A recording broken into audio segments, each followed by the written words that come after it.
What sets ENTJs and INTJs apart as some of the most compelling leaders in the MBTI framework? Known for their sharp minds and relentless focus, these two types stand out for their unique approach to leadership. While both are strategic and visionary, their leadership styles differ in key ways, reflecting their dominant cognitive functions. In this exploration, we'll dive into how ENTJs, the sovereigns, and INTJs, the magicians, embody leadership through their cognitive functions, archetypes, and long-term vision. Together, they create synergy between the practical and the conceptual. Let's begin. To truly grasp their leadership prowess, we need to examine how these types think, process, and act. It all comes down to their cognitive functions. ENTJs lead with extroverted thinking, or TE. This is their powerhouse. It drives their ability to organize resources, manage people, and execute plans with precision. ENTJs are decisive and results-oriented. They're not afraid to make tough calls when it counts. But where does their vision come from? That's thanks to introverted intuition, or NI, their secondary function. While TE focuses on what's immediately achievable, NI allows ENTJs to see the bigger picture, aligning short-term actions with long-term goals. This balance between execution and vision makes ENTJs such formidable leaders. On the other hand, INTJs flip the script. Their dominant function is introverted intuition, NI. This makes them master strategists, able to foresee patterns, predict outcomes, and craft visionary plans. They are always thinking several steps ahead, focusing on what could be rather than what is. But here's the twist. INTJs bring those ideas to life with extroverted thinking, or TE, their secondary function. Unlike ENTJs, who use TE as their starting point, INTJs use it to give structure and action to their conceptual insights. They build systems and strategies that bring their big ideas into reality. Now, let's not forget their tertiary and inferior functions. For ENTJs, extroverted sensing, or SE, helps them stay connected to the present, seizing opportunities as they arise. Meanwhile, introverted feeling, FI, their weakest function, can be a blind spot, making it challenging for them to navigate emotional dynamics. INTJs have a different set of challenges.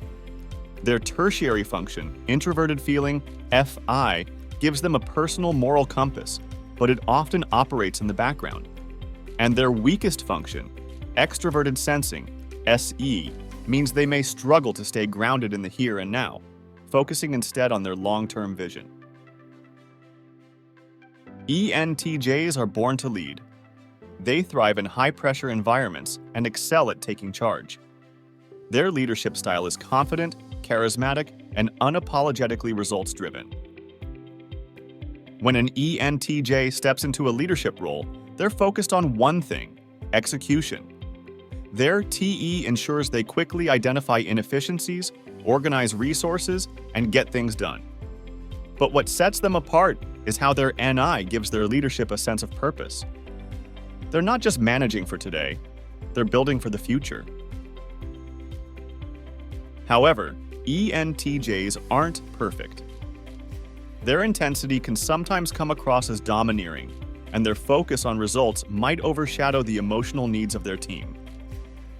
This is where growth in FI becomes crucial, helping them balance their drive with empathy.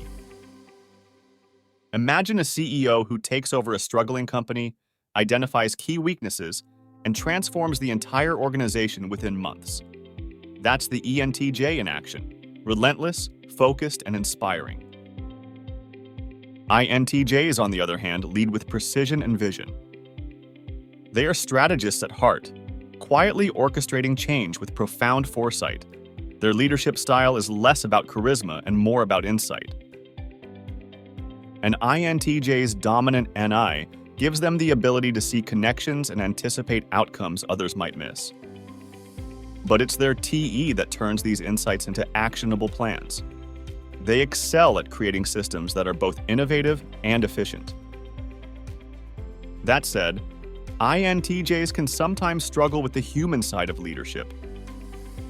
Their preference for working alone or with small, highly capable teams can make them seem distant or unapproachable.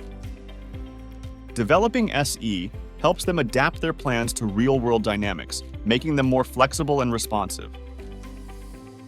Picture an architect designing a groundbreaking eco-city.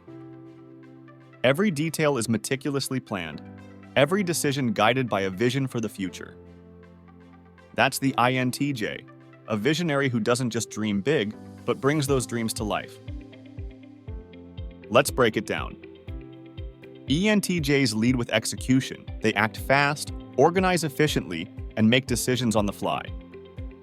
INTJs, meanwhile, lead with vision.